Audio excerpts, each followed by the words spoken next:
Hi guys, இன்றைக்கி Sunday lunch நான் தான் ரெடி பண்ணேன். சண்டே எங்கள் அம்மாவுக்கு ரெஸ்ட்டு. சண்டேனா கண்டிப்பாக எல்லார் வீட்லேயும் சிக்கன் இருக்கும். அப்போ இந்த வீடியோவை பார்த்துட்டு வீக் டேஸில் சிக்கன் எடுத்திங்கன்னா கண்டிப்பாக செஞ்சு பாருங்கள். ரொம்ப சிம்பிள் ஆனால் டேஸ்ட்டு சூப்பராக இருக்கும். நான் ஃபஸ்ட்டே குழம்புக்கு தேவையான திங்ஸ்லாம் ரெடி பண்ணி வச்சுட்டேன். வெங்காயம் கட் பண்ணி வச்சுட்டேன். தக்காளி இஞ்சி பூண்டு பேஸ்ட்டு அரைச்சி வச்சுட்டேன்.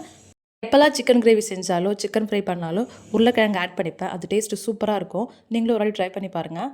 செய்ய ஸ்டார்ட் பண்ணிடலாம். ஸ்டவ் ஆன் பண்ணிவிட்டு கடாயில் ஆயில் சேர்த்துக்கோங்க. எப்போல்லாம் நான்வெஜ் செய்கிறீங்களோ அப்போ சோம்பு சேர்த்துக்கோங்க. சோம்பு நல்லா பொரிஞ்ச உடனே கட் பண்ண வெங்காயம் கருவேப்பிலை சேர்த்து நல்லா கோல்டன் ப்ரௌனில் வதக்கிக்கலாம். வெங்காயம் வதங்கின உடனே நம்ம அரைச்சி வச்ச தக்காளி பேஸ்ட்டை சேர்த்துக்கலாம். கூடவே மிளகாய் தூள், சிக்கன் மசாலா, கரம் மசாலா, உப்பு, மஞ்சத்தூள் சேர்த்து நல்லா மிக்ஸ் பண்ணி விட்டுடலாம். மசாலா கூடயே உருளைக்கிழங்குலாம் சேர்த்து நல்லா வதக்கிக்கோங்க. சிக்கனுக்கு பதிலாக எக்கு போட்டால் எக் கிரேவி ஆகிடும். இப்போது சிக்கன் சேர்த்துக்கலாம். சிக்கன் ஆல்ரெடி உப்பு மஞ்சத்தூள் போட்டு வாஷ் பண்ணி வச்சுட்டேன். நல்லா வாஷ் பண்ண சிக்கனை சேர்த்து நல்லா மிக்ஸ் பண்ணி விடுங்க.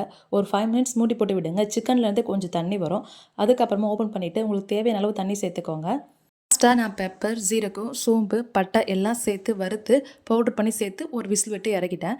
நீங்களும் இதே மாதிரி ட்ரை பண்ணுங்கள். ரொம்ப சிம்பிளாக ஈஸியாக முடிஞ்சிடும். டேஸ்ட்டு சூப்பராக இருக்கும். ட்ரை பண்ணிவிட்டு மறக்காமல் கமெண்ட்ஸில் சொல்லுங்கள். பாய்.